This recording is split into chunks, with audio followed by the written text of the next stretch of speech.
हैं सत्य हिंदी। चलिए एक नजर डालते हैं अब तक की सुर्खियों पर।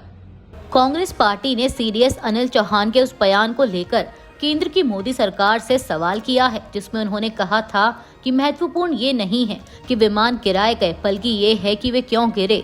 मामले पर कांग्रेस ने कहा कि राफेल गिरने की बात को सीडीएस ने स्वीकार कर लिया है और अब सरकार को इससे इनकार करना बंद कर देना चाहिए और साथ ही विपक्षी पार्टी ने समीक्षा समिति गठित करने की मांग की। कांग्रेस ने प्रेस कॉन्फ्रेंस करके सीडीएस के बयान के जरिए राफेल से जुड़े नुकसान का मुद्दा उठाया। तेलंगाना सरकार में मंत्री और भारतीय वायुसेना के पूर्व पायलट उत्तम रेड्डी ने कहा कि हमारे राफेल के गिरने को लेकर अब जब सीडीएस ने खुद स्वीकार कर लिया है तो सरकार को भी इससे इनकार करना बंद करना चाहिए। सीडीएस ने जो कहा, जब वही बात राहुल गांधी ने कही तो उन्हें निशाना बनाया गया। कांग्रेस ने मांग की है कि इनकार करने की बजाय सरकार को पूरे मामले की समीक्षा करनी चाहिए और वास्तव में जो हुआ उसको लेकर पारदर्शिता दिखानी चाहिए। भारतीय सेना ने पहली बार पुष्टि की है कि मई में पाकिस्तान के साथ हुए संघर्ष में उसके कुछ लड़ाकू विमान नष्ट हुए थे। हालांकि उसने यह भी कहा कि 4 दिन तक चला यह संघर्ष कभी भी परमाणु युद्ध के मुहाने तक नहीं पहुंचा। यह बात भारतीय सशस्त्र बलों के chief of defence staff Anil Chauhan के जरिए सामने आई है। सीडीएस चौहान ने शनिवार को ब्लूमबर्ग टीवी को दिए एक इंटरव्यू में कहा कि महत्वपूर्ण यह नहीं है कि कितने विमान नष्ट हुए, बल्कि यह है कि वे क्यों नष्ट हुए। बता दें कि सीडीएस चौहान सिंगापुर में शांग्रीला डायलॉग में भाग लेने पहुंचे हैं, वहीं पर उन्होंने यह बयान दिया। सीडीएस का यह बयान ऐसे समय में आया है जब प्रधानमंत्री मोदी ने शनिवार को ही भोपाल में कहा कि ऑपरेशन सिंदूर इतिहास का सबसे सफल सैन्य ऑपरेशन है। प्रधानमंत्री मोदी ने शनिवार को भोपाल में एक जनसभा को संबोधित किया, जहां उन्होंने ऑपरेशन सिंदूर की सराहना करते हुए इसे भारत के इतिहास का सबसे बड़ा और सबसे सफल आतंकवाद विरोधी अभियान बताया। ऑपरेशन के महत्व पर प्रकाश डालते हुए प्रधानमंत्री मोदी ने कहा कि हमारे सशस्त्र बलों ने उन इलाकों में आतंकी शिविरों को ध्वस्त कर दिया जिनकी कल्पना पाकिस्तानी सेना ने भी नहीं की होगी। ऑपरेशन सिंदूर ने यह स्पष्ट कर दिया है कि आतंकवादियों के माध्यम से छद्म युद्ध पूरी तरह से अस्वीकार्य है। बता दें कि रैली से पहले पीएम मोदी ने एक रोड शो में भी हिस्सा लिया, जिसमें महिलाएं सिंदूरी साड़ी पहनकर शामिल हुईं। मीडिया रिपोर्ट्स के मुताबिक 15,000 महिलाओं को सिंदूरी साड़ी एक दिन पहले ही भेंट कर दी गई थी ताकि वो इसमें हिस्सा ले सकें।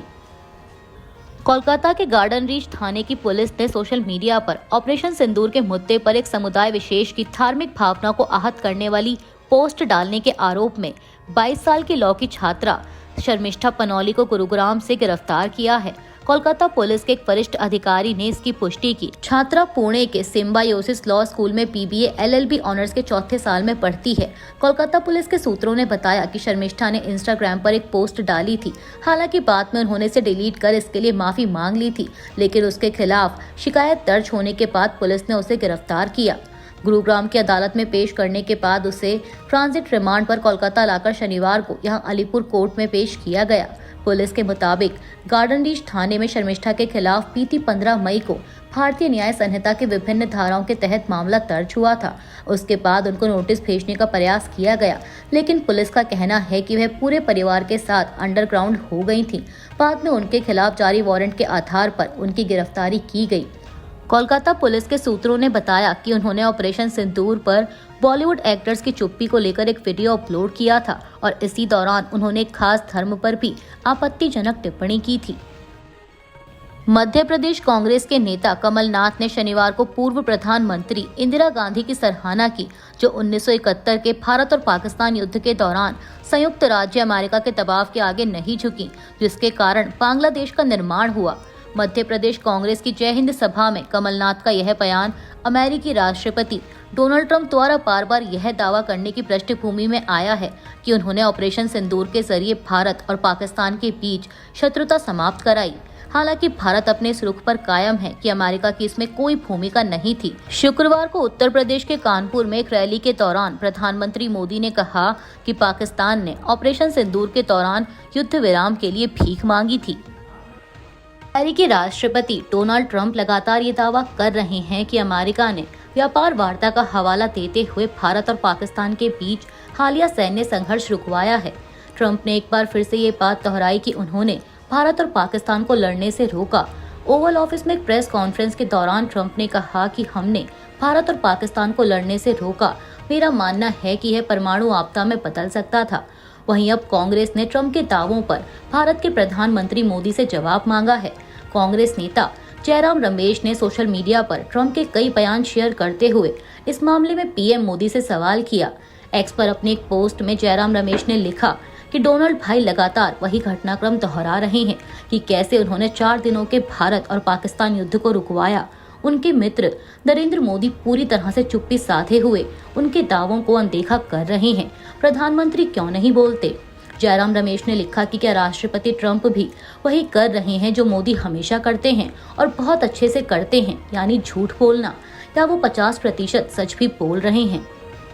शिवसेना यूबीटी नेता आदित्य ठाकरे ने शनिवार को महाराष्ट्र के उप मुख्यमंत्री एकनाथ शिंदे को हटाने की मांग की, क्योंकि एमएमआरडीए ने मुंबई में 2 बड़ी बुनियादी ढांचा परियोजनाओं के लिए निविदा प्रक्रिया को रद्द करने के अपने फैसले से सुप्रीम कोर्ट को अवगत कराया।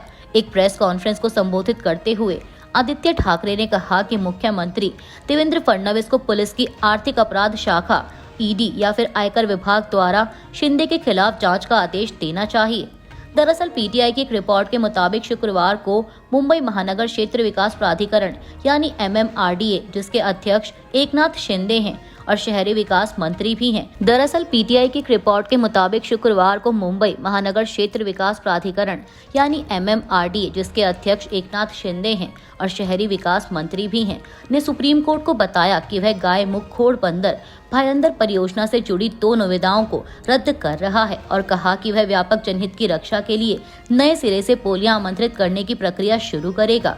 अब इसी के बाद आदित्य ठाकरे ने डिप्टी सीएम एकनाथ शिंदे को पद से हटाने और मुख्यमंत्री फडणवीस से उनके खिलाफ जांच का आदेश देने की मांग की है। पिछले 48 घंटों से हो रही भारी बारिश के कारण अरुणाचल प्रदेश, असम, मेघालय, मिजोरम में बाढ़ और भूस्खलन के कई मामले सामने आए हैं। अरुणाचल प्रदेश के ईस्ट कामेंग जिले में बानासेपा रोड पर हुए भूस्खलन की घटना में 2 परिवारों के 7 लोगों की मौत हो गई, जबकि प्रदेश के सीरो कस्बे में शुक्रवार देर रात हुई भूस्खलन की एक अन्य घटना में 2 और लोगों की मौत हो गई।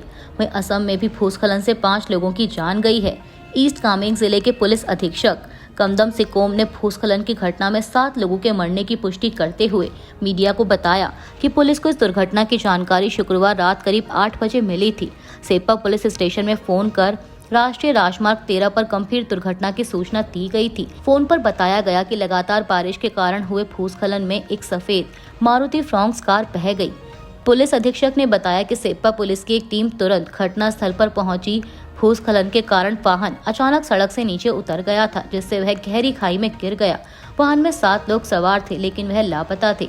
टीम ने लगातार बचाव अभियान चलाया और 31 मई की सुबह स्थानीय ग्रामीणों की मदद से कई घंटों की गहन खोज के बाद वाहन और मृत सभी लोगों को खोज लिया गया। वहीं इस बीच असम, अरुणाचल प्रदेश और मेघालय में सरकार ने भारी बारिश और तेज हवाओं के कारण कई जिलों में रेड अलर्ट जारी किया है। मणिपुर में राजनीतिक गतिविधियों ने एक बार फिर जोर पकड़ लिया है। मणिपुर के 23 भाजपा विधायकों ने शुक्रवार को एक महत्वपूर्ण बैठक की, जिसमें उन्होंने राज्य में लोकप्रिय सरकार के गठन की दिशा में काम करने का संकल्प लिया। यह बैठक ऐसे समय में हुई है जब मणिपुर 13 फरवरी 2025 से राष्ट्रपति शासन के तहत है और राज्य विधानसभा निलंबित पड़ी है। 60 सदस्यीय मणिपुर विधानसभा में भाजपा के पास 37 विधायक हैं, जिनमें से 7 कुकीजो समुदाय से हैं। शुक्रवार की बैठक में कुकीजो समुदाय के विधायक शामिल नहीं थे।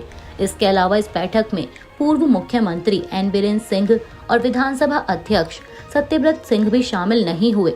बैठक के बाद जारी एक बयान में कहा गया कि विधायकों ने निजी महत्वाकांक्षाओं को दरकिनार कर राज्य और इसके लोगों के व्यापक हित में एकजुट होकर काम करने का निर्णय लिया है। यह बैठक 28 मई को 10 एनडीए विधायकों द्वारा मणिपुर के राज्यपाल अजय भल्ला से मुलाकात के 2 दिन बाद हुई, जिसमें उन्होंने 44 विधायकों के समर्थन का दावा करते हुए लोकप्रिय सरकार के गठन की मांग की थी। विधायकों ने अपने बयान में कहा कि हमने एकजुटता और निस्वार्थ भाव से लोकप्रिय सरकार के गठन के रास्ते पर चर्चा की। हमारा मानना है कि मणिपुर में शांति और सामान्य स्थिति बहाल करने के लिए सभी समुदायों के प्रतिनिधियों के साथ समावेशी संवाद जरूरी है। उत्तर प्रदेश के मऊ जिले की कोर्ट ने सुहेलदेव भारतीय समाज पार्टी के विधायक अब्बास अंसारी को दोषी ठहराया है। मऊ सदर सीट से विधायक अब्बास अंसारी को कोर्ट ने 2 साल की सजा सुनाई है।